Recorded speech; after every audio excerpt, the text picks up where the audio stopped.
Bom dia a todos, né?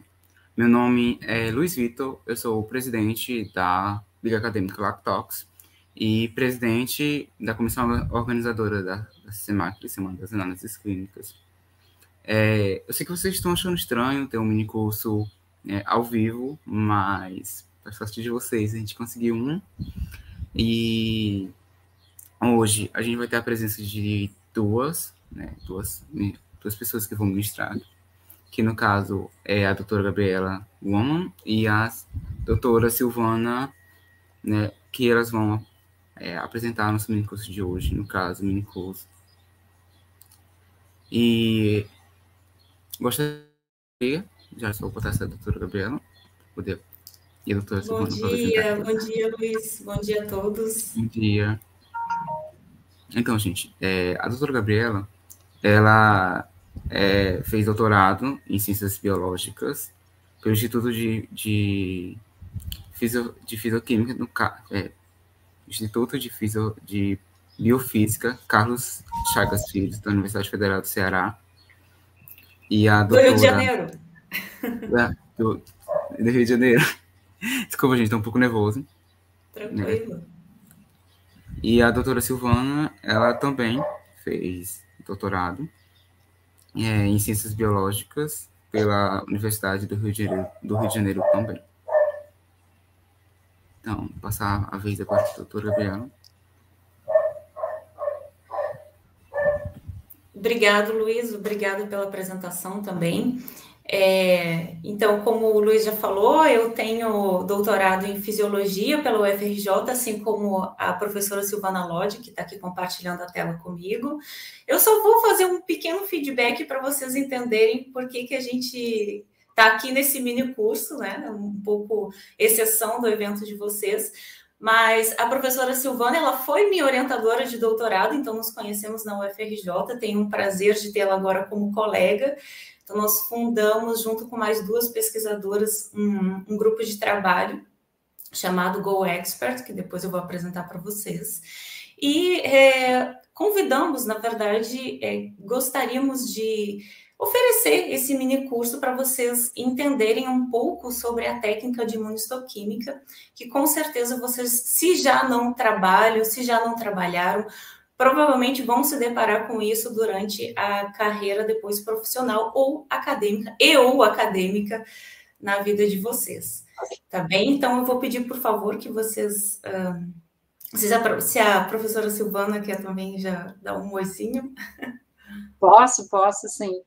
Então, eu tenho o grande prazer de participar desse grupo de trabalho Go Expert. Nós nos juntamos, estamos querendo crescer nas atividades acadêmicas, de elaboração de livros, cursos na parte da academia, e eu espero que vocês aproveitem esse que agora a Gabriela vai apresentar, e ao final estamos abertas para perguntas e qualquer dúvida, e depois também nós temos, a Gabriela vai falar, mas nós podemos atendê-los no Instagram, então é muito prazeroso a gente poder estar aqui. Deixa eu só falar uma coisa que tem muito a ver com vocês. O meu curso de graduação, eu fiz farmácia e bioquímica na USP, e a minha especialização foi em análises clínicas. Então, eu tenho até carteirinha como profissional em análises clínicas, porque eu cheguei, antes de voltar para a academia, eu cheguei a trabalhar em análises clínicas por dois ou 3 anos, isso muito tempo atrás, claro. Mas, então, eu tenho muito prazer de estar aqui com um grupo que trabalha com análises clínicas. Gabriela. Obrigada. Eu esqueci também de falar que eu chamo de professora porque até hoje é minha professora, claro, e é professora titular na UFRJ, né? Então, esqueci de dar essa informação para vocês. Então, pessoal, vocês podem, por favor, compartilhar a minha apresentação, que aí eu já... Isso. Então, né, como o nome da apresentação já diz, então, hoje é quase um mini curso, eu diria assim, sobre técnicas de imunohistoquímica. Então, a gente vai falar da teoria à prática. Então, gente, deixa eu só... Agora eu vou começar a apresentação. Bom, eu dividi esse mini curso, chamamos assim, primeiro numa parte teórica, porque, como tudo, né, nós precisamos ter um pouco de noção do que a gente está realmente aplicando na prática, para depois passar para vocês um passo a passo. É claro que essa técnica de imunistoquímica, ela foi bem resumida, então eu tentei fazer uma apresentação um pouco mais enxuta, também para vocês não se assustarem tanto, para quem ainda não conhece essa técnica, mas, de fato, tem muita coisa ainda para a gente explorar, mas eu vou tentar ser bem pegar os pontos principais da técnica para vocês entenderem. Então, tá. Então, imunistoquímica. Então, imunistoquímica, como o próprio nome já diz, envolve 3 grandes áreas. Então, nós precisamos saber conceitos da imunologia, vamos ter que entender um pouco, para, inclusive, aplicar a histologia e, claro, a química. Então, falando um pouquinho sobre os conceitos da imunologia, para quem não lembra, do nosso antígeno, anticorpo, então essa técnica de imunistoquímica, ela permite identificar antígenos que estão lá presentes nas células, nos tecidos, que compõem qualquer organismo, tanto animal quanto vegetal. E vírus, bactérias, enfim, todos os organismos. E os antígenos, eles podem ser proteínas, mas também, na sua maioria são proteínas, mas também podem ser glicoproteínas, lipídios, ácidos nucleicos. E quando eu falo de conceitos de imunologia, deixa eu tentar botar aqui um pointer, não vou conseguir. Eu espero que vocês vejam aqui o meu cursor. Vocês têm em mente esse conceito, né, de interação antígeno-anticorpo. Então, eu coloquei representado aqui em laranja o que seria um antígeno, que está lá presente nos nossos tecidos, nas nossas células. E o anticorpo, aqui representado aqui nesse formato de Y, daqui a pouquinho a gente vai entender o porquê, que são as imunoglobulinas, que fazem, então, um reconhecimento. Então, esses sítios de reconhecimento, esses sítios de ligação do anticorpo ao antígeno, nós chamamos de epitopo. E paratopo é o nomezinho que a gente dá ao local do anticorpo que reconhece os epitopos. E essa ligação antígeno-anticorpo tem uma característica muito, muito, muito importante, que é a especificidade. Então, os anticorpos se ligam de maneira específica aos epitopos dos antígenos. Então, vocês veem representado aqui uma ligação bem específica, né, que em azulzinho o meu anticorpo e em laranjinha o meu antígeno. Na verdade, a parte de ligação, de reconhecimento do anticorpo que eu chamo de epitopo. Falando um pouquinho mais sobre esses anticorpos, as imunoglobulinas, então nós chamamos de IgGs, as imunoglobulinas, que são as proteínas que têm atividade de anticorpo. Então, eu acho que esses conceitos de imunologia ficaram até mais presentes na nossa vida nesses últimos 2 anos, porque, né, do advento da pandemia, nós tivemos que entender um pouco mais sobre imunologia, certo? Então, todo mundo já deve ter ouvido falar nas imunoglobulinas. Então, elas são representadas por essa sigla aqui, IG, e nós, humanos, possuímos 5 tipos. As IgA, IgD, IgE, IgG e IgM. Vocês devem já lembrar das IgGs e das IgMs, né? Justamente por causa da sorologia, por exemplo, da Covid-19. Mas vamos falar um pouquinho sobre a estrutura das imunoglobulinas. Então, vocês veem representado aqui em laranja a cadeia pesada das imunoglobulinas. É essa cadeia aqui que vai dar esses nomezinhos, esses tipos, né? Falando de estrutura das imunoglobulinas. Enquanto que em azulzinho vocês veem representado as cadeias leves. E elas possuem, como é que elas são tão específicas para reconhecer todos os antígenos, todos os epitopos dos antígenos? Justamente porque dentro dessas cadeias leves existe uma região que é variável, e dentro da região variável das imunoglobulinas existe uma região hipervariável. Então, está representado aqui em azulzinho claro, que é justamente essa variedade que vai conferir a especificidade da ligação antígeno-anticorpo. E aí eu coloquei aqui alguns exemplos, o mais representativos de imunoglobulinas é essa fórmula de Y mesmo, né? Vocês veem a representação de IgD, IgE e IgG, enquanto vocês podem ter dímeros e até pentâmeros, que é o caso das IgMs. Bom, então falamos já de imunoglobulinas, que são o quê? Anticorpos, né? Então, cada anticorpo ele vai reconhecer especificamente um local, que eu falei para vocês, que é o epitopo, né? Um local específico desse antígeno, justamente por causa daquela estrutura das imunoglobulinas que eu acabei de demonstrar para vocês, que tem a região que é hipervariável dentro de cada IgG. E nós classificamos os anticorpos em monoclonais e policlonais. Quem já ouviu falar disso sabe que às vezes é difícil reconhecer, ou melhor, escolher dentre tantas opções que nós temos aí para aplicação, né, principalmente na técnica de imunistoquímica, entre um anticorpo monoclonal e um policlonal. Então, vamos tentar esclarecer um pouco essa dúvida. Então, os anticorpos monoclonais, né, não sei se vocês conseguem enxergar aqui, eles reconhecem um só local específico, um sítio do antígeno, tá? Enquanto que os policlonais vão reconhecer vários sítios do antígeno, do mesmo antígeno, tá? Eu gosto muito de fazer uma analogia aqui, deixa eu pegar uma canetinha para ver se vocês conseguem. Depois disso, vocês não vão mais esquecer o que é um monoclonal e um policlonal. Então, imaginem que essa caneta aqui, tá? Ela tem uma marca-texto para vocês terem bem fixados, ela é um antígeno. Então, no caso do monoclonal, ele vai reconhecer, por exemplo, só a minha tampa aqui da caneta, tá? Então, ele é um monoclonal, ele só vai reconhecer essa partezinha aqui da minha caneta, reconhece um sítio específico do antígeno. Enquanto que, se for um anticorpo policlonal, ele vai reconhecer diversos tipos, diversos locais dessa minha caneta. Então, vai reconhecer a tampa, vai reconhecer aqui a extremidade, vai reconhecer, não sei, vamos representar aqui esse quadradinho aqui do código de barras. Então, ele reconhece vários sítios desse mesmo antígeno. Ok? Ficou mais claro agora? Então, tá, vamos prosseguir.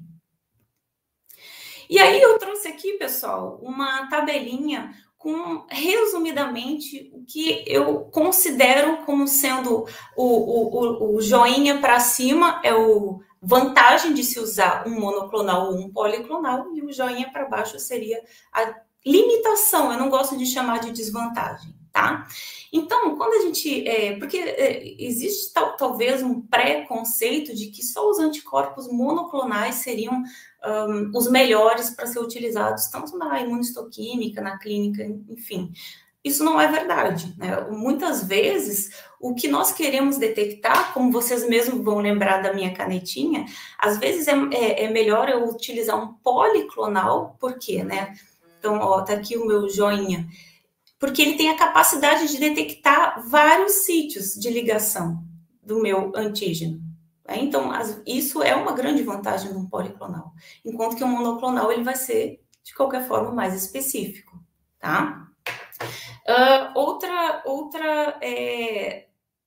não sei se hoje em dia a gente pode dizer que os custos, né? Falando que custos são sempre importantes dentro da pesquisa. Então, quando a gente está falando quando eu coloquei aqui baixo custo eletivo, que muitas vezes numa mesma empresa, se você tenta comprar um anticorpo monoclonal e um policlonal, algumas vezes o policlonal tende a ter um custo mais baixo, mas isso não é uma regra, tá? Isso nem sempre acontece. Mas, de fato, o monoclonal vai ter mais especificidade e afinidade.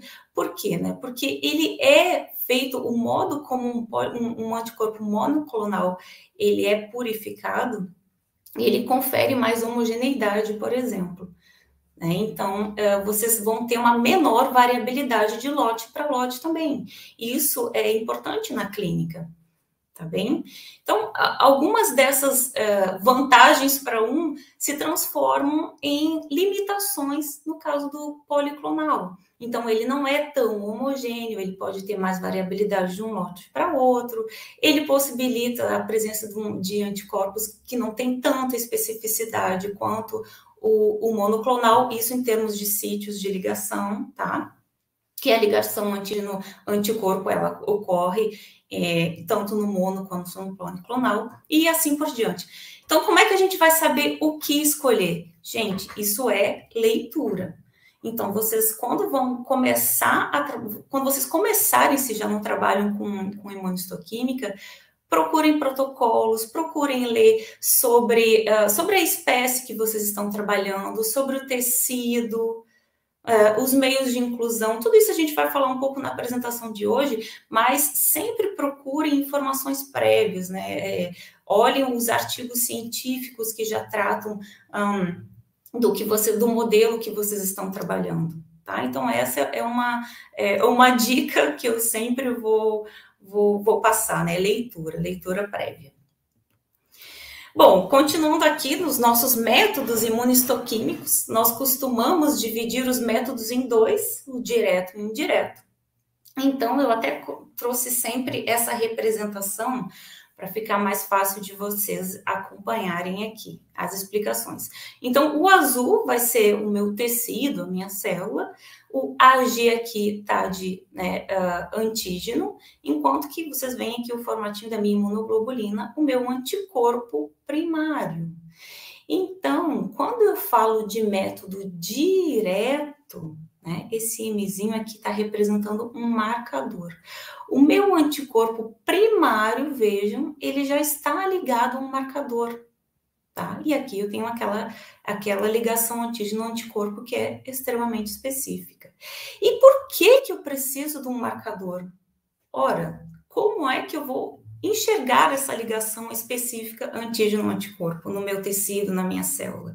Eu preciso amplificar o sinal, eu preciso que alguma coisa me demonstre mesmo visualmente falando essa marcação. Então, eu estou chamando tudo isso de marcador. Daqui a pouquinho vocês vão entender quais são esses marcadores, tá? Então, vamos pelos métodos passo a passo. Então, e o indireto, né? Vejam que tem mais uma etapa aqui. Então, eu tenho o meu tecido, minha célula, antígeno, anticorpo primário, e aqui eu tenho um anticorpo secundário. E é nesse anticorpo secundário que estará ligado o meu marcador, essa substância que vai me permitir ver essa ligação aqui antígeno-anticorpo, ok? Vantagens e desvantagens. Bom, vocês veem que no método direto eu tenho um passo a menos, né, do que no método direto, que eu tenho a adição de um anticorpo secundário. Bom, eu posso conferir uma vantagem do método direto, o tempo, né? No momento que eu tenho um passo a menos para realizar a minha técnica, eu poupo o tempo, certo? Porém, quando eu uso o método indireto, ou seja, um anticorpo primário que vai reconhecer um antígeno e um anticorpo secundário que vai se ligar a esse anticorpo primário, eu adiciono uma etapa a mais, ou seja, eu também amplifico o meu sinal. Então, eu consigo ter uma detecção melhor dessa ligação aqui. Não melhor em termos de amplificação de sinal, tá? Em termos de amplificação de sinal. Outra vantagem do indireto. Nos laboratórios, normalmente nós temos anticorpos secundários que são específicos contra as imunoglobulinas nas quais o anticorpo primário é feito. Meu Deus, estou confundindo. O que é isso? O que é isso, professora? Vamos esclarecer. Vamos falar em termos práticos. Eu quero reconhecer um antígeno, digamos, que está na membrana plasmática dos meus queratinócitos, né? Então, eu vou utilizar um anticorpo primário que vai reconhecer especificamente esse tipo de célula, tá? E vou utilizar um anticorpo secundário que vai ser contra a IG, a imunoglobulina que foi feito um anticorpo primário. O que é isso? Então, se eu utilizar um anticorpo primário anti-mouse, eu preciso ter um anticorpo secundário também anti-mouse, que vai estar ligado ao meu marcador, que vai me permitir enxergar essa ligação aqui. Tá bem?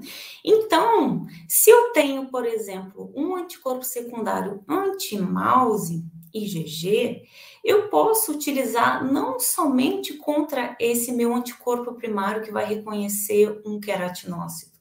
Eu posso utilizar contra outras imunoglobulinas de outros anticorpos primários, contanto que todos eles também sejam anti-mouse.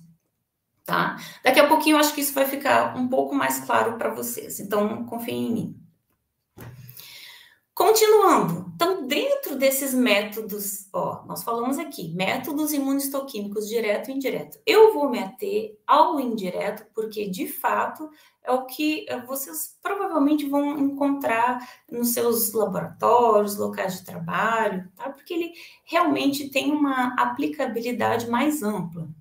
Não é tão específico quanto o direto, tá? Então, vamos falar sobre métodos enzimáticos. Opa, aqui eu já trago uma informação para vocês. Se é um método enzimático, eu estou utilizando enzimas.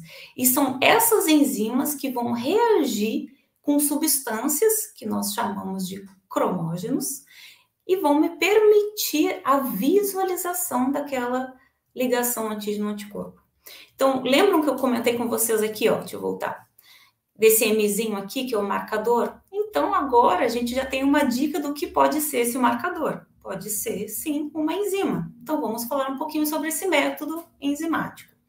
Então, essas enzimas, como todas as enzimas, elas têm também precisam de um substrato para reagir, e esse substrato, ele é também específico para enzima. E aqui eu trouxe 2 exemplos das principais enzimas utilizadas na imunistoquímica. Então, uma delas é a HRP, é que tudo é em inglês, tá, gente? Então, é a peroxidase. Então, é a Rocheradich peroxidase, enquanto que a outra é a fosfatase alcalina. São 2 tipos de enzimas. Mas, deixa eu mostrar para vocês o que está representado aqui nessas minhas imagens, nesses esqueminhas. Então, de novo, eu tenho aqui a minha célula, o meu tecido, antígeno, anticorpo primário. Aqui, eu estou trabalhando com um método indireto, certo? Porque eu tenho um anticorpo secundário ligado ao meu anticorpo primário, especificamente. E tudo isso aqui vai ser o meu marcador. No caso aqui, a gente chama peroxidase, antiperoxidase. Por quê? Porque esse marcador aqui, ele está utilizando essa enzima, a peroxidase, a Rocheradich peroxidase, que é a HRP, para reagir frente a um substrato e o cromógeno, então, vai aparecer aqui, eu vou conseguir identificar essa ligação antígeno-anticorpo. A mesma coisa para o APAP, ou seja, antígeno-anticorpo primário, anticorpo secundário, e aqui eu tenho, em vez da peroxidase, eu vou ter a fosfatase alcalina, mas também constitui aqui no meu marcador. É uma enzima que, frente ao seu substrato, vai reagir com o cromógeno e vai permitir que a gente... E esse cromógeno, na verdade, ele precipita, e aí nós conseguimos enxergar essa precipitação em forma de cor e ver essa ligação. Ok, vamos lá, exemplos para a gente entender melhor. Então, eu trouxe aqui para vocês um exemplo com a peroxidase, essa enzima, e outro com a fosfatase alcalina. Então, pessoal, no caso ambos vão reagir com peróxido de hidrogênio, que é o substrato para essa enzima. Todas as enzimas têm um substrato que ela reage especificamente, tá? No caso aqui, é o peróxido de hidrogênio. O que é o DAB? O DAB é o meu cromógeno, a minha substância que, oxidada, vai produzir cor, tá? Então, ela gera um precipitado que eu vou enxergar aqui, como você está vendo aqui no caso do DAB. O DAB tem até uma colinha aqui, que ele tem um nome gigante, é diaminobenzina tetrahidrocloreto, tá? O DAB, o nosso famoso DAB. O DAB, então, ele vai precipitar na forma de uma coloração aqui amarronzada, castanha. Então, vocês veem como é que eu visualizo a minha ligação antígeno-anticorpo aqui. Então, eu vejo essa reação enzimática com o seu substrato e o cromógeno aqui, que no caso é o DAB, tá? No caso da fosfatase alcalina, ou do AEC, ele tem já uma coloração mais vermelhinha aqui, rosada. E esse AEC, eu também tenho a minha colinha aqui do nome dele, é o 3-amino-9-etilcarbazol. Ou seja, né, são cromógenos que vão permitir a visualização do antígeno, do anticorpo. Ok? Os meus marcadores. E existe também, pessoal, até aqui a gente falou dos métodos enzimáticos. Existe também a visualização por meio de fluorescência. Então, aquele marcador que eu acabei de mostrar para vocês que pode ser uma enzima, também pode ser um fluorocromo, um fluorófilo, que é o quê? Que são moléculas fluorescentes, que também vão permitir a visualização da minha reação antígeno-anticorpo. Tá? Deixa eu só ligar aqui. Eu esqueci de ligar minha bateria. Só um minutinho.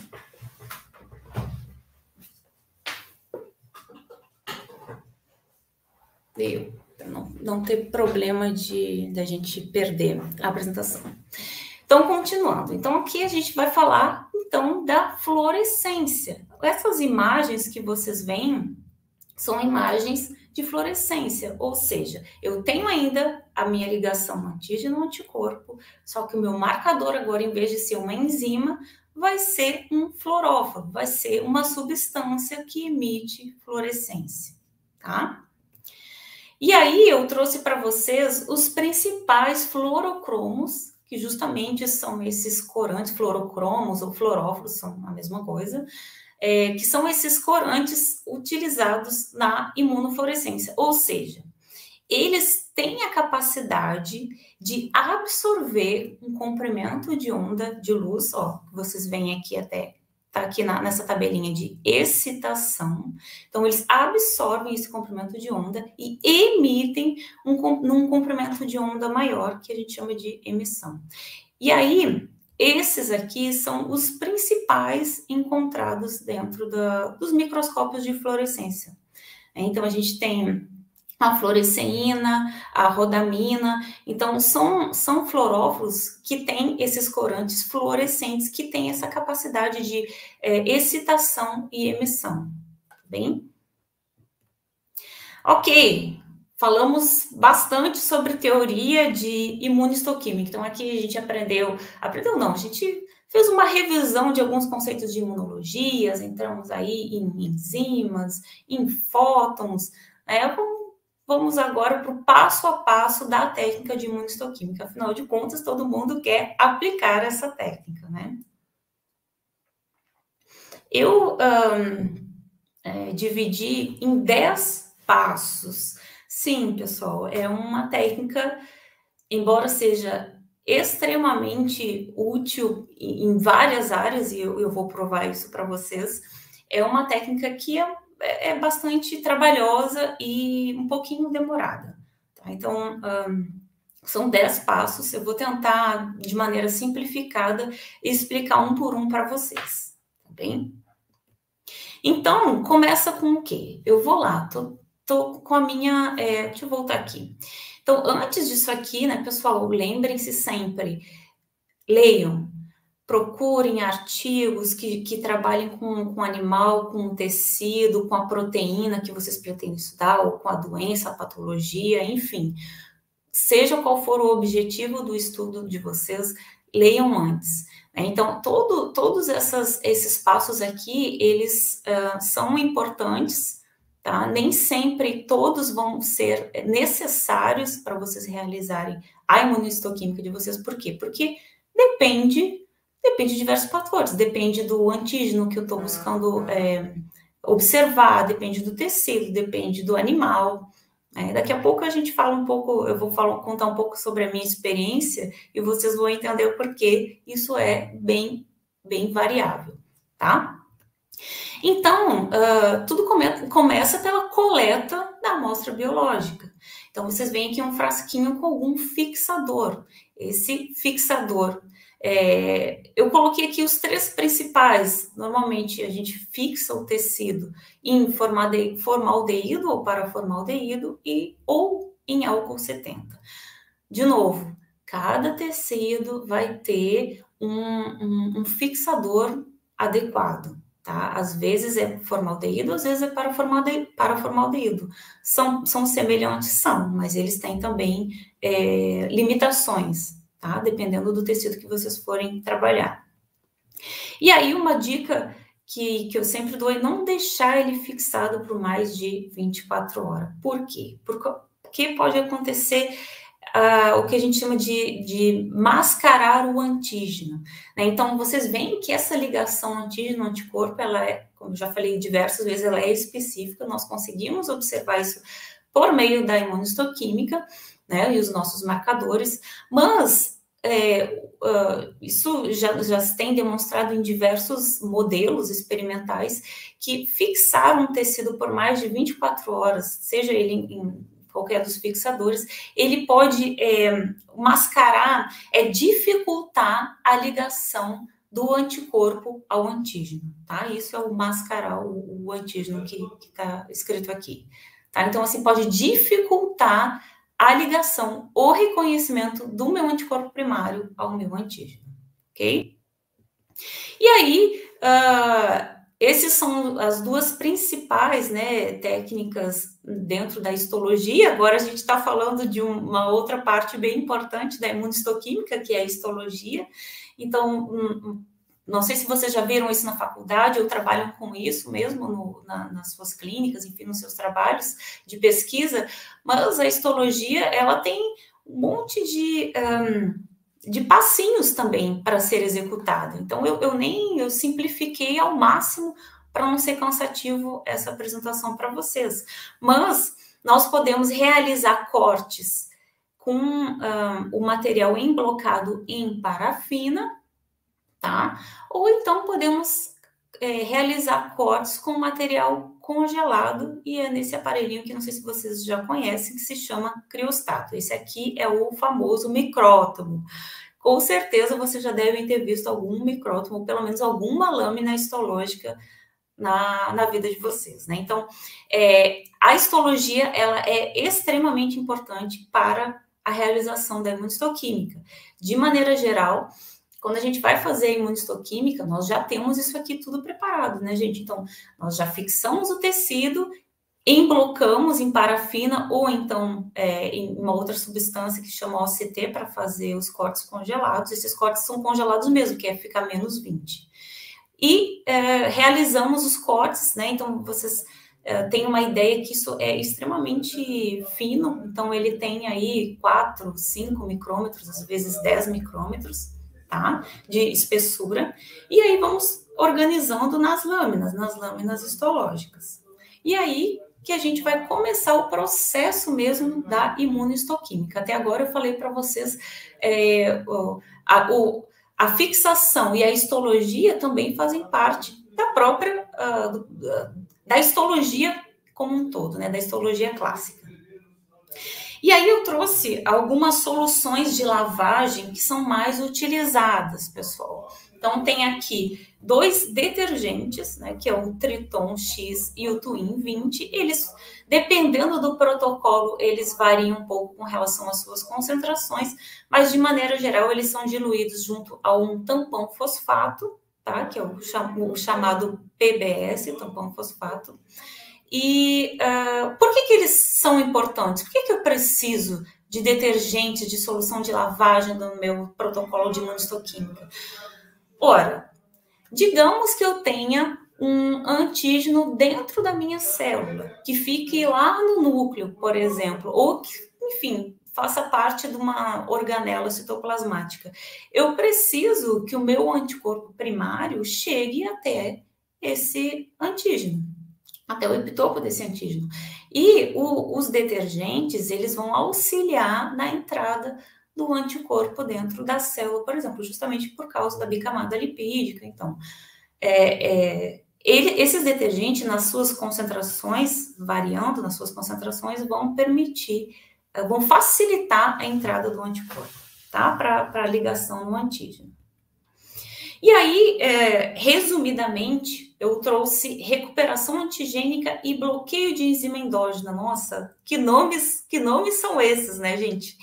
Bom, eles estão aqui reunidos num único slide, não é à toa, porque nem sempre os protocolos precisam desses dois passos, tá? Tem protocolos que nós não precisamos utilizar da recuperação antigênica nem da bloqueio de enzima endógena. Vamos lá. Mas tem protocolos que precisam usar, e eu já usei diversas vezes. Então, lembram que eu falei para vocês no iniciozinho da técnica que às vezes existe o meu antígeno fica ali escondido, mascarado, é o termo que a gente usa mesmo. Então, a recuperação antigênica, ela vai trabalhar com alguma enzima ou com a diferença de temperaturas, né? Temperaturas extremas de quente para frio, para fazer com que esse antígeno ele fique disponível para a ligação do meu anticorpo, tá? Então, quando tem recuperação antigênica, é para isso, é para tentar melhorar a ligação do antígeno com o anticorpo. Não é melhorar a ligação, mas assim, o acesso do anticorpo ao antígeno, ok? E o bloqueio de enzima endógena? Bom, pessoal, até coloquei aqui alguns exemplos, né? Sistema nervoso, principalmente hemácias e granulócitos, eles possuem a peroxidase endógena. Então, se eu vou trabalhar, vamos lá, vamos pensar por quê. Se eu vou trabalhar com imunistoquímica e vou utilizar a minha técnica enzimática, ou seja, como marcador eu vou ter aquela reação que eu comentei com vocês da enzima com o substrato e o cromógeno que precipita e eu enxergo ele como cor. Digamos que eu vou trabalhar que essa minha enzima é a peroxidase. Ora, se eu tenho peroxidase endógena no meu tecido, na minha célula, isso pode ser, eu posso ter um resultado diferente, né? Eu posso superestimar, por exemplo, o meu resultado. Então, por isso que alguns protocolos que têm essas enzimas endógenas, eles precisam de um bloqueio, tá? Mas também depende do que vocês estiverem trabalhando. De novo, o que precisa? Leitura prévia. E aí a gente passa pelo passo 6, que eu chamo de bloqueio de proteínas específicas. E o que seria isso, pessoal? É a famosa pré-incubação com soro. Bom, esse bloqueio ele é importante porque ele reduz a marcação inespecífica. Mas aí vocês vão perguntar, poxa, professora, mas não tem uma ligação específica antígeno-anticorpo? Por que ele se ligaria a outros sítios se ele é específico?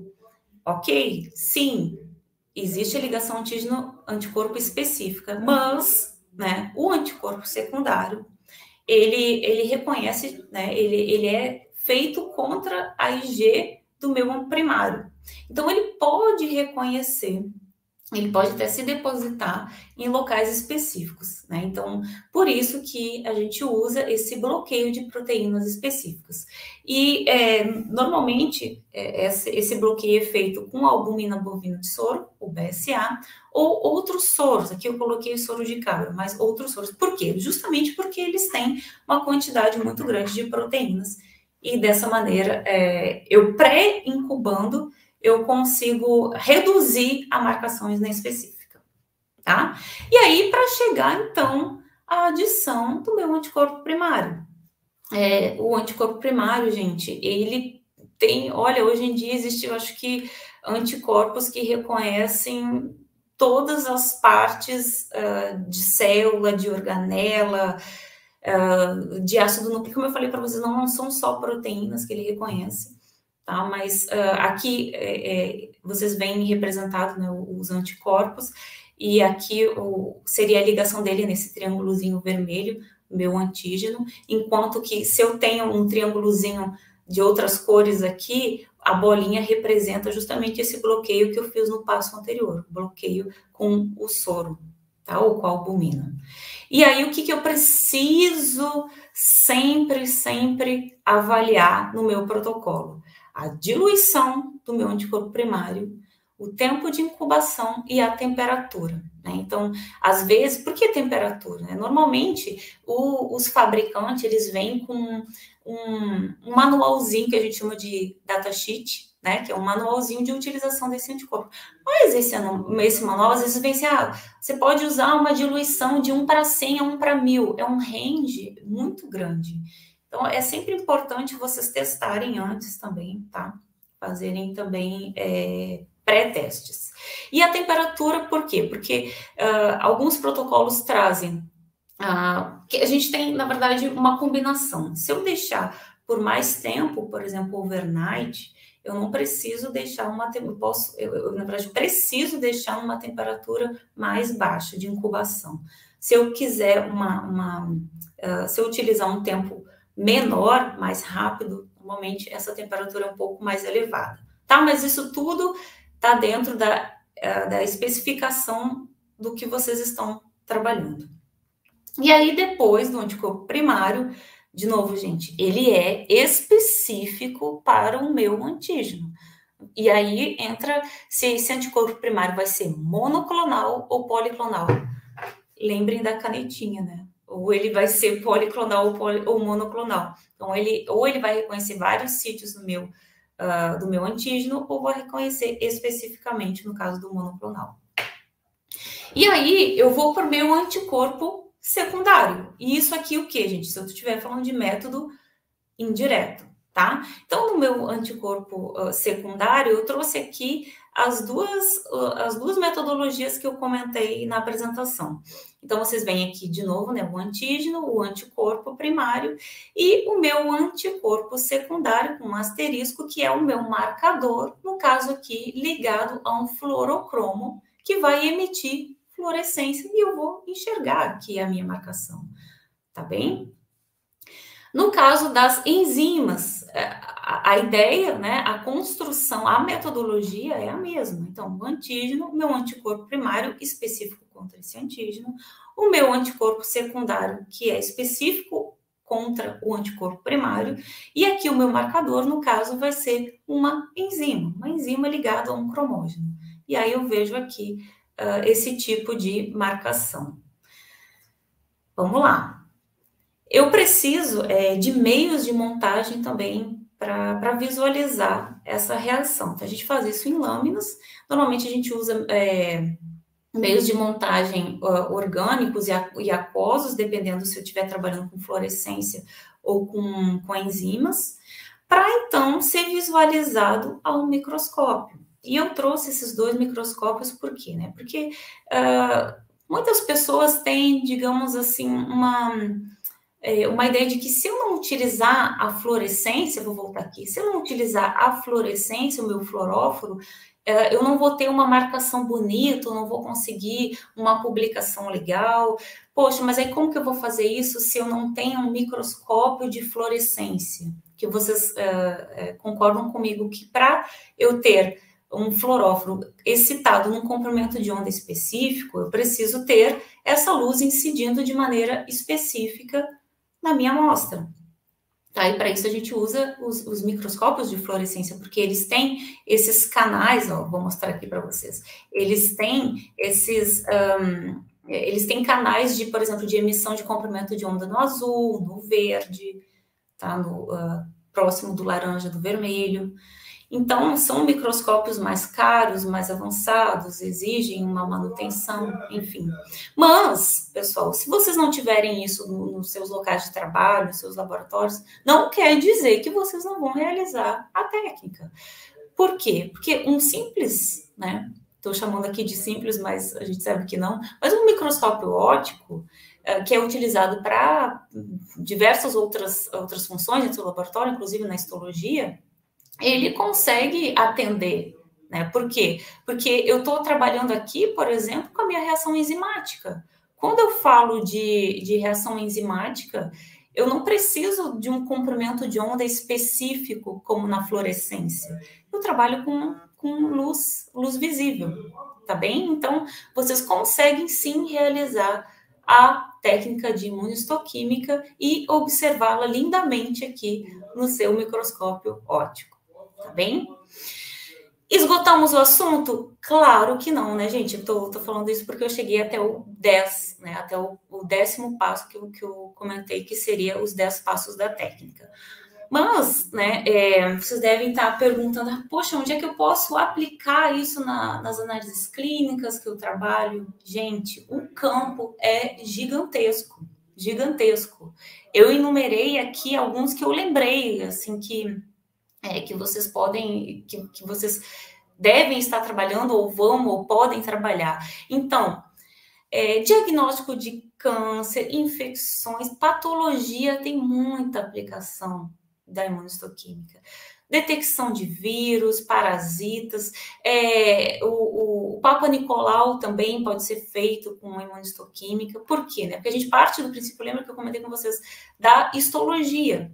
Então, às vezes, eu consigo observar, no caso das patologias, né? Eu consigo observar alterações morfológicas no meu tecido, na minha célula, só com a histologia? Sim. Mas se eu aplicar uma imunistoquímica, aqui, por exemplo, vocês têm um diagnóstico para câncer de mama. Porque o que vocês veem depositado aqui, eu de propósito trouxe as duas técnicas, as duas variações da técnica que eu comentei com vocês hoje. Essa aqui é enzimática, essa aqui é de fluorescência. Então, na enzimática, aqui no caso desse diagnóstico de câncer de mama, vocês veem aqui o meu precipitado, que é o DAB, tá? Marcando esse receptor. Normalmente os cânceres de mama, aí aqui assim, como eu comentei, vai da leitura prévia. Mas normalmente o câncer de mama, ele aumenta a quantidade de receptores de estrogênios. E aí, uma das técnicas para reconhecimento de câncer de mama é justamente marcar esses receptores de estrogênio que ficam nas células. Então, o que vocês estão vendo aqui em marronzinho é justamente a visualização da ligação antígeno-anticorpo, na verdade, do meu anticorpo primário, reconhecendo esse receptor de estrogênio, tá bem? E em azulzinho que vocês veem o núcleo, tá? Então, assim, esse receptor, ele deve estar ele é um receptor de estrogênio, deve estar mais internalizado na célula, porém não está especificamente no azulzinho aqui, que seria o meu DNA. No caso aqui da fluorescência, vejam que eu também, olha, eu tenho um diagnóstico com a técnica, com a reação enzimática ou com a fluorescência. Mas eu coloquei essa de propósito, que é uma marcação com Ki67, demonstrando aqui um diagnóstico de câncer de ovário. Por quê? O Ki67, ele é um marcador de proliferação celular. O Ki67, a fosfoestona H3, são marcadores de proliferação que entram lá na mitose durante a duplicação celular. Então, vocês veem que é o núcleo, esse azulzinho aqui é o que a gente chama de DAP, tá? Então, ele marca especificamente o DNA. Então, o núcleozinho das células vocês veem em azul. E essa marcação em vermelho, justamente, é o meu Ki67, ou seja, a ligação específica antígeno-anticorpo, tá? Que está aqui com um fluorófilo acoplado e eu consigo enxergar essa ligação. Então, o que vocês veem em vermelhinho aqui é a marcação de Ki67. Ou seja, se eu tenho uma grande quantidade de proliferação, uma proliferação exacerbada, eu consigo dar um diagnóstico mais específico. E assim vocês podem marcar tipos de célula, organelas, como eu falei, enfim. Assim como eu estou falando de proliferação, vocês poderiam utilizar um marcador para morte celular. Então, se eu pego um tecido, vou fazer uma biópsia e eu vejo uma quantidade exacerbada de morte celular, né, então eu consigo dar um diagnóstico mais preciso, no caso de câncer, de tumor, enfim. Vírus. Existem proteínas específicas para membranas de vírus. Né? O Zika vírus, ele é marcado e é feito o diagnóstico de Zika por imunistoquímica, assim, né? Então, são muitas, muitas mesmo as aplicações. Tá? Só para não me estender muito mais, vocês, claro que, né, como eu comentei, nós temos, assim, uma gama de protocolos disponíveis, vai depender da espécie que eu estou utilizando, do tecido, da minha proteína, do meu antígeno de interesse, ou da minha doença, enfim, do objetivo do estudo de vocês. Tem como saber tudo? Não, gente, não tem.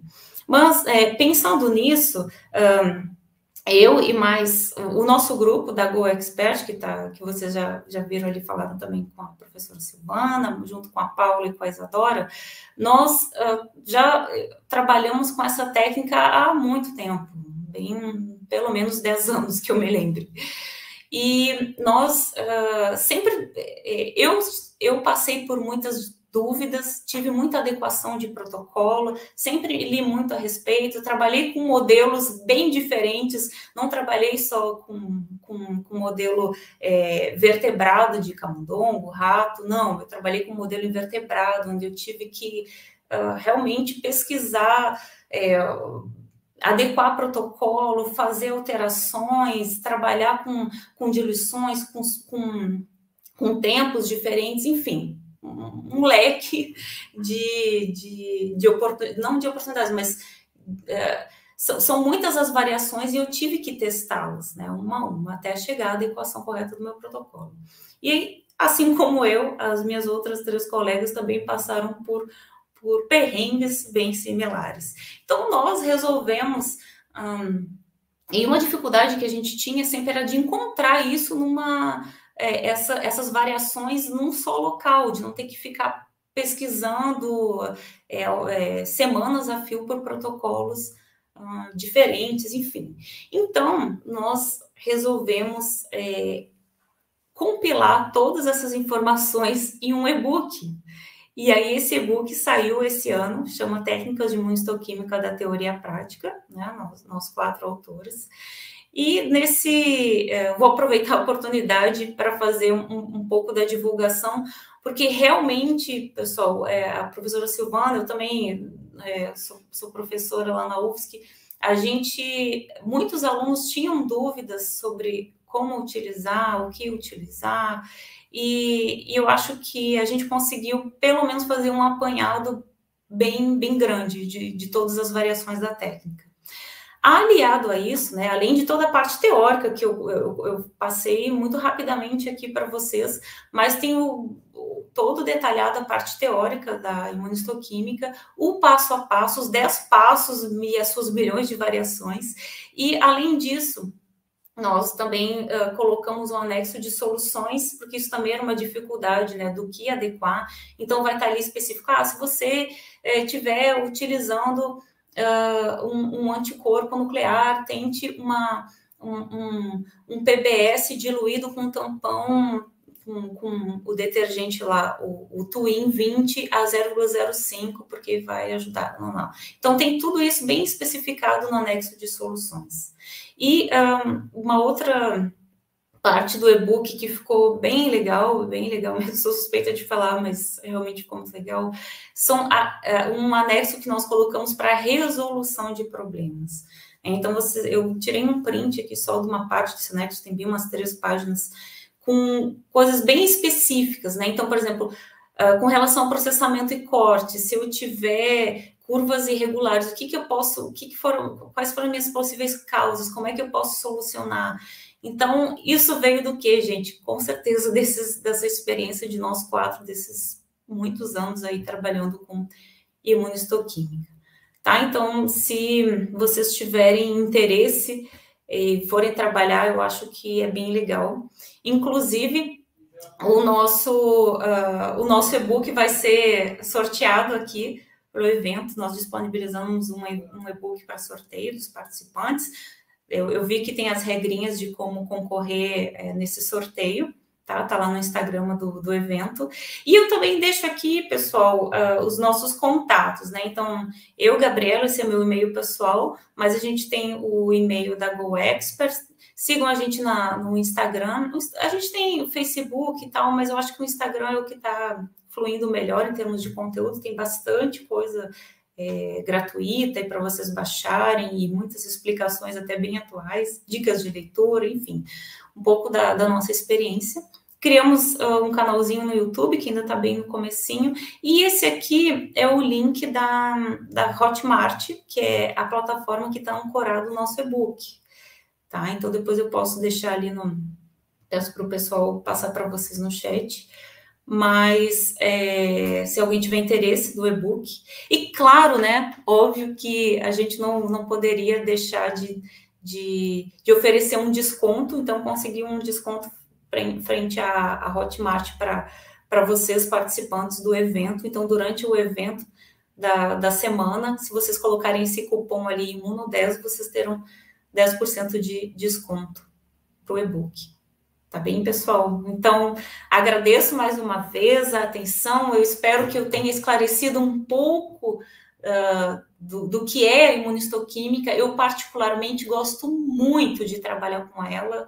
Tenho resultados excelentes. Já tive muita dificuldade também, erros e acertos, mas vale a pena. Eu acho que o resultado sempre é muito legal, né? Você visualizar e entender o que está por trás do que eu estou observando ali na minha marcação, eu acho sensacional mesmo, tá bem? Muito obrigada, gente. Eu vou voltar aqui para vocês.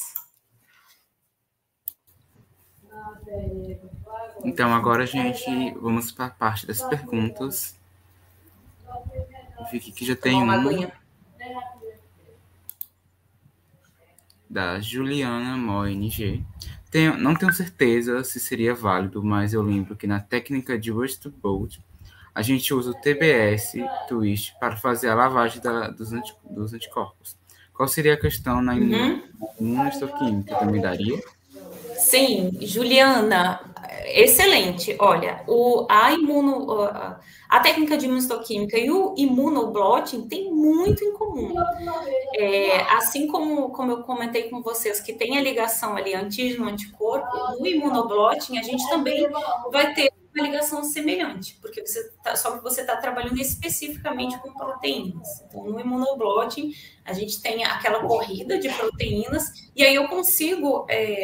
Quando eu vou fazer o imunoblotting, eu vou justamente aplicar um anticorpo primário que é específico para aquela minha proteína de interesse, e o TBS, ele é o TBS Twin, é claro que são muitas coisas para falar, eu não comentei isso na apresentação, mas ele é considerado um detergente mais forte. Eu acho que esse é um termo correto. Mais forte. Por quê? Porque ele vai permitir uma melhor entrada do meu anticorpo na célula e aí ligar especificamente no antígeno. Então, sim, existe uma correlação muito grande entre imunistoquímica e imunoblotting, porque o princípio da imunologia é esse, né? A ligação da proteína com o anticorpo primário e depois com o anticorpo secundário e o meu marcador, que eu vou visualizar no caso do blotting, né? E o TBS, ele é mais usado no imunoblotting do que na imunistoquímica. Na imunistoquímica a gente usa mais... a gente usa mais o PBS, né? É o tampão fosfato. O T é de tris. É uma solução que usa um outro ingrediente, né, que é o tris, mas o PBS é de fosfato, é uma união de dois sais, tá? E o Twin, gente, que é o Twin, que é o detergente, ele também, eu vejo ele mais aplicado em protocolos de blotting do que não de fluorescência, mas de imunistoquímica. Mas você... Posso dar uma claro. parte? Mas tudo também vai depender sempre do protocolo, como a Gabriela falou bastante na apresentação dela. Então, é aquela questão, a gente tem que sempre ler, porque às vezes a nossa molécula, aquela que nós estamos procurando, né, evidenciar, ela tem especificidades. Então, é isso que a Gabriela estava falando. Tem que sempre ler, pegar protocolo, olhar os artigos científicos, não é uma regra única para tudo. Isso eu acho que ficou bem claro, mas é importante enfatizar para você. Sim. Olha, eu até nunca vi T TRIS, né? TBS sendo usado em imunistoquímica. Não vou dizer que não tenha, quando vê alguém já fez um protocolo usando TBS, ficou ótimo, mas eu nunca vi. Vejo sempre com o fosfato, né? O P, tampão fosfato. A próxima pergunta é do Emanuel. Entre os anticorpos monocromal e policromal, qual é o mais utilizado no mercado? Olha, Manuel, é muito difícil te responder isso, porque eu acho que realmente não existe um mais ou menos utilizado. Existe mesmo o que vai ser mais adequado, né? Na verdade, pessoal, isso tem muito também da disponibilidade que se tem no local de trabalho, no laboratório de vocês. Às vezes a gente. Vamos contar as nossas experiências, né, Silvana? Então, vou contar para vocês da minha experiência, né, que a professora Silvana acompanhou de perto. Nós trabalhávamos com um modelo invertebrado. Então, eu comecei. Os modelos invertebrados, eles não têm ou tem poucos anticorpos disponíveis no mercado que sejam específicos para invertebrados.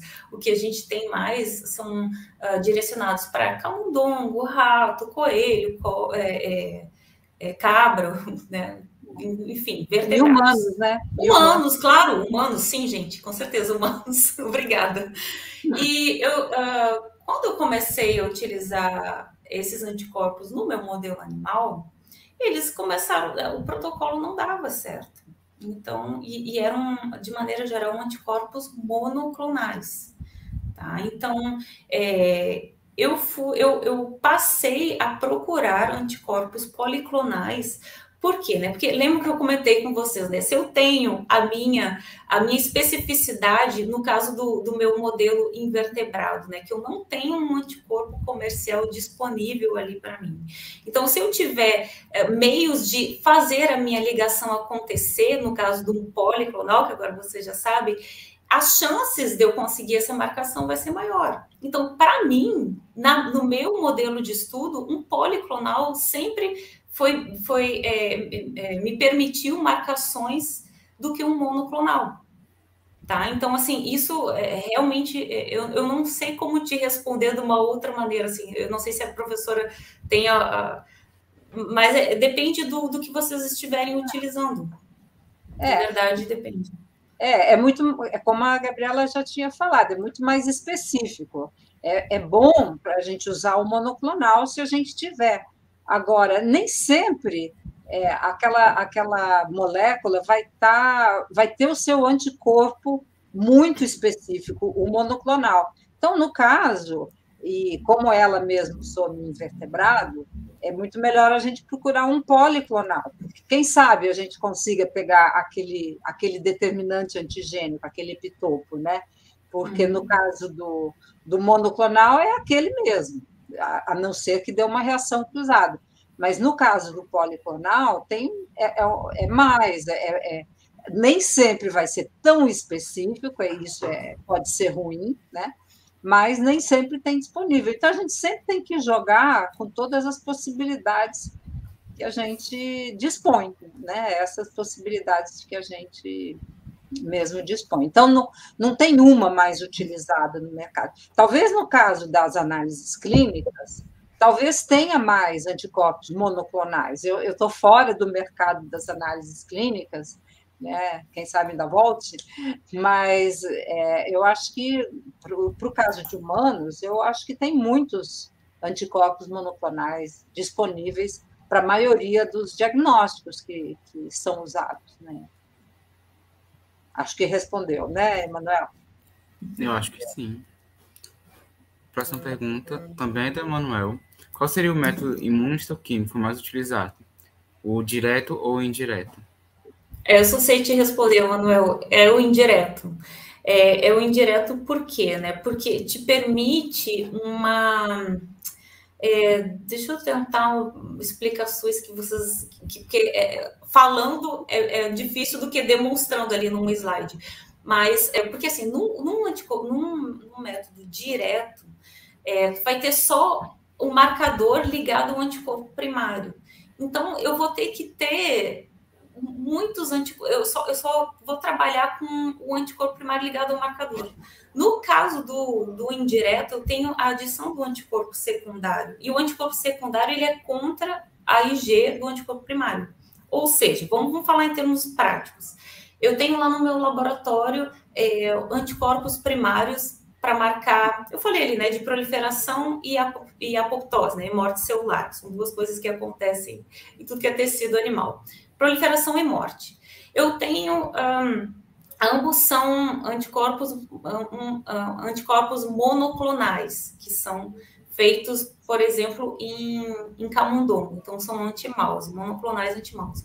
Se eu tiver um secundário que seja monoclonal anti-mouse, eu vou conseguir utilizar para marcar proliferação e morte em reações separadas. Daqui a pouco eu falo isso para vocês. Então, o indireto, ele me permite uma utilização mesmo maior dos meus anticorpos. Eu posso ter uma gama de anticorpos primários, que é o que vai fazer a ligação específica no meu antígeno. Por outro lado, eu não preciso ter tantos anticorpos secundários para visualizar. Basta eu ter um anti-mouse, um anti-rabbit, um anti-goat, são mais chaves que eu consigo, porque ele é contra a imunoglobulina do primário, ele não é contra o antígeno. Tá? Então, é mais barato, né? É mais barato também. Mais barato, o que é, no caso do gestor do laboratório, é fundamental, porque você compra um anticorpo que é o primário, mas ele não é acoplado a algum fluoróforo, algum marcador. Isso já sai mais caro para a empresa que produz. E aí, para a empresa que compra, o laboratório que vai comprar, é muito mais econômico você ter um primário sem aquele marcador acoplado e usar um secundário para vários anticorpos primários. Isso é fundamental, imagino, né, para o laboratório de análises clínicas, por exemplo. Sim. Agora, deixa eu... na apresentação, gente, eu não comentei sobre isso, mas eu acho que é pertinente a gente falar. Múltiplas marcações. Então, eu mostrei até algumas imagens para vocês ali, que vocês veem colorações, no caso da fluorescência, que eu acho que é o mais comum. Vocês veem ali umas células marcadas em vermelho, outras em verde, outras em azul. Isso a gente chama de múltiplas marcações. Quando a gente trabalha com marcações múltiplas marcações, necessariamente eu preciso trabalhar com um monoclonal e um policlonal. Tá? Porque é isso que talvez aqui vocês entendam essa diferença. Digamos, eu estou falando de proliferação e morte porque eu acho que é o que todo mundo entende super, né? Então, eu estou querendo marcar proliferação e morte. Se eu tenho na minha célula, provavelmente eu posso ter proliferação e morte ocorrendo no mesmo tecido que eu estou avaliando.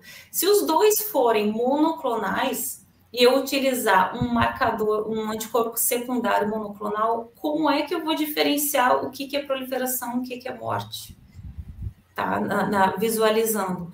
Então, necessariamente, eu preciso trabalhar com, por exemplo, um marcador de proliferação, que seja um anticorpo monoclonal, e um marcador de apoptose, de morte celular, que seja policlonal, tá? Que assim eu consigo trabalhar com anticorpos secundários, que são específicos das imunoglobulinas do primário, ou seja, um monoclonal, outro policlonal, que vão ter os marcadores, os fluoróforos, com comprimentos de onda também pouco distantes, ou seja, um vai emitir fluorescência no comprimento de onda do vermelho, outro no comprimento de onda do verde. E assim eu consigo, na mesma reação, no mesmo tecido, visualizar as duas marcações. Tá? Então, é muito importante vocês sempre olharem isso, se ele é monoclonal, qual é a espécie que ele é fabricado, porque senão não vai ocorrer a ligação.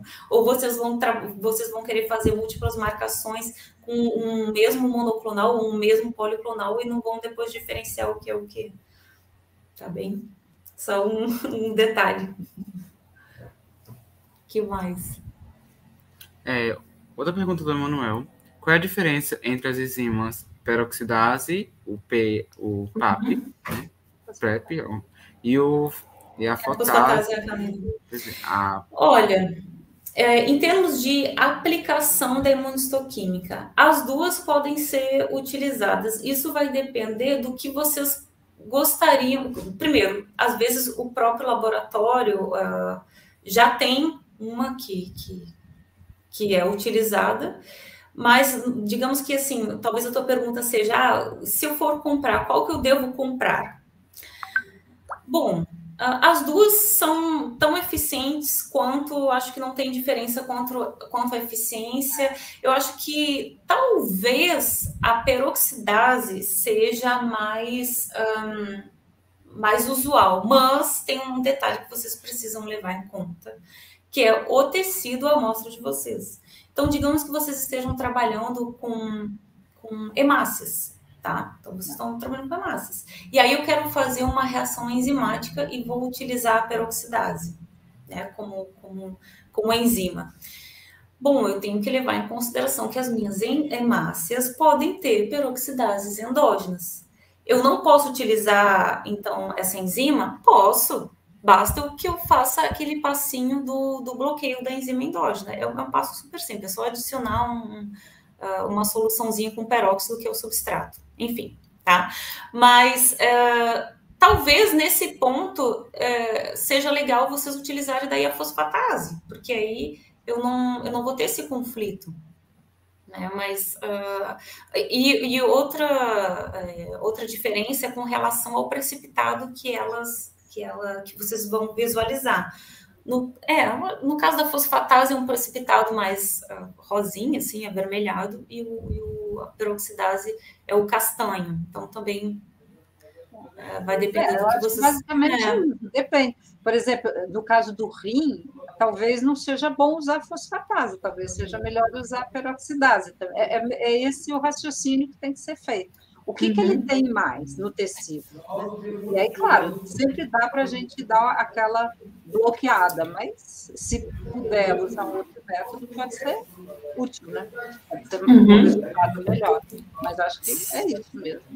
Sim. Ok. Próxima pergunta do Manuel de novo. Adorei, Manuel, super prestando atenção. Se a gente pode usar as técnicas de imunohistoquímica para o diagnóstico de Covid, eu acho. Covid. Diagnóstico. Gabi, você sabe? Eu acho que eu não sei. Olha, assim, vamos lá. Já tem marcador para Covid? Vamos tentar até pensar juntos aqui. No caso dos testes sorológicos, os testes sorológicos eles não utilizam técnicas de imunohistoquímica. Eles vão diretamente para a detecção ali se é uma IgM ou uma IgG. Então, vocês sabem lá que uma IgM, até pela aquela fórmula dela de pentâmero, ela consegue se ligar mais facilmente no início da infecção, e aí ela é detectada no momento mais precoce da COVID, enquanto que a IgG já é uma imunoglobulina de memória. Né? Então, significa que você já teve isso há mais tempo. Não é uma técnica de imunohistoquímica, utiliza conceitos da imunologia. Falando em técnica, olha, eu não sei se já tem, mas eu não duvido que tenha já, por exemplo, uma proteína, um anticorpo que seja contra a spike. Tá? Então, talvez... Vamos ver, deixa eu tentar ver. Olha, eu ia dizer, a gente pode... Tem uma pessoa olhar... no chat que falou que tem. A Paula Chaves falou que tem sim. Falou, então. Então. Colega. A Paula é uma das nossas integrantes da GoExpert, com certeza ela já tá... não sabe se é utilizada para diagnóstico. Pois é, proteínas de vírus, elas existem, com certeza. Eu não sei se tem especificamente já para o Covid, mas como a Paula já pesquisou, provavelmente tem, gente. Isso tá... A velocidade com que as pesquisas estão caminhando no Covid é muito legal. Isso, claro, que é super dependente do incentivo, né, e da força-tarefa que é empregado. Mas legal, não sabia também. Não, o que se faz muito é microscopia eletrônica. Isso sim, isso se vê bem no vírus. Mas vamos tentar saber mesmo, porque isso pode ser muito importante realmente para ir para o diagnóstico em tecido, né? Não para o diagnóstico da pessoa mais, mas depois um diagnóstico no tecido, uma biópsia, né? E como a COVID é, na verdade, uma doença de endotélio, né? Das células que revestem os vasos. Ela é mais, por isso que ela pega em tudo que é tecido no corpo, na verdade. Cada um pode ter uma resposta. Tem gente que tem no coração, no pulmão é o mais comum, que tem muito vaso. Então, é possível que depois, para uma biópsia, seja muito importante. Se depois a Paula quiser, né, Paula? Ela disse que vai mandar o link do artigo lançado. Tá ótimo.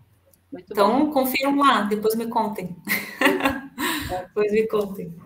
Muito bom. Agora, é uma pergunta da Beatriz. Quais são as dicas para quem pretende entrar na área de imunistoquímica? Dica, leitura. Então, vamos lá. Como eu comentei até na apresentação, eu gosto muito, eu acho que realmente traz respostas bem específicas.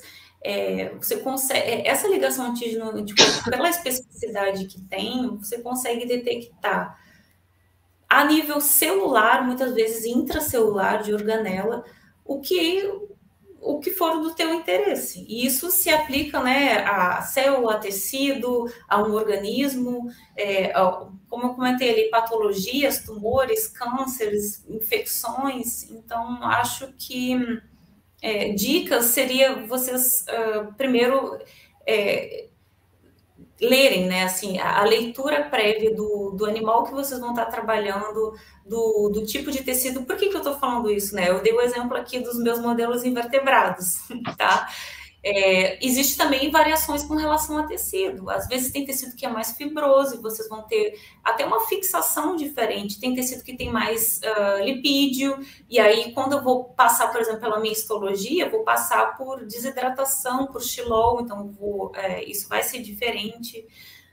Enfim, as variações do tecido também são importantes conhecer, assim como da própria proteína. A gente está aqui confabulando sobre o coronavírus, né? Então, é legal vocês... Eu quero agora identificar se tem... fazer uma imunistoquímica para o coronavírus em célula, sei lá, de pele, né? Então, será que pode ter coronavírus em célula de pele? Será que esse vírus é presente lá? Então, é uma característica do organismo também. Ou eu quero trabalhar com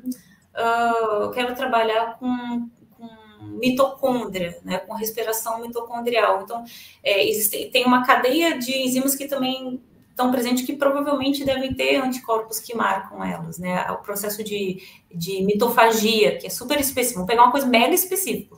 Um processo de mitofagia. Eu tenho proteínas que já são descobertas que trabalham especificamente nesse processo.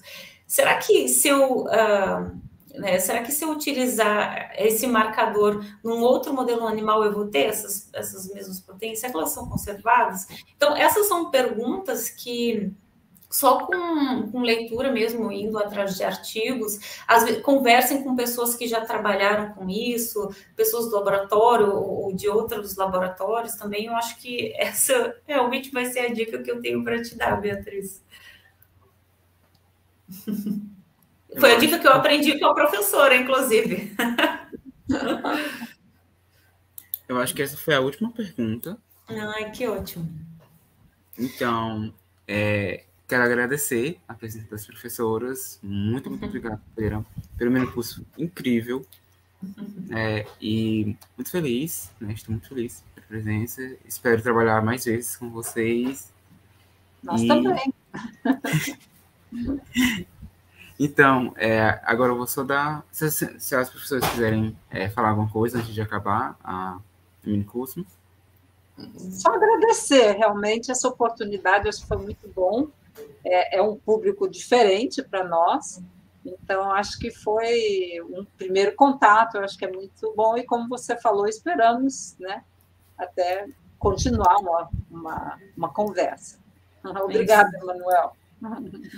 Adorei as perguntas, gente. Percebo que deixei pelo menos alguma curiosidade em vocês, e isso me deixa muito feliz. A gente sempre, acho que disseminar conhecimento de forma assim, segura, né, com informações precisas é sempre bom. E compartilhar informações e experiências, não tenha dúvidas que a gente já passou por vários perrengues aí, problemas que a gente só na prática mesmo foi solucionando.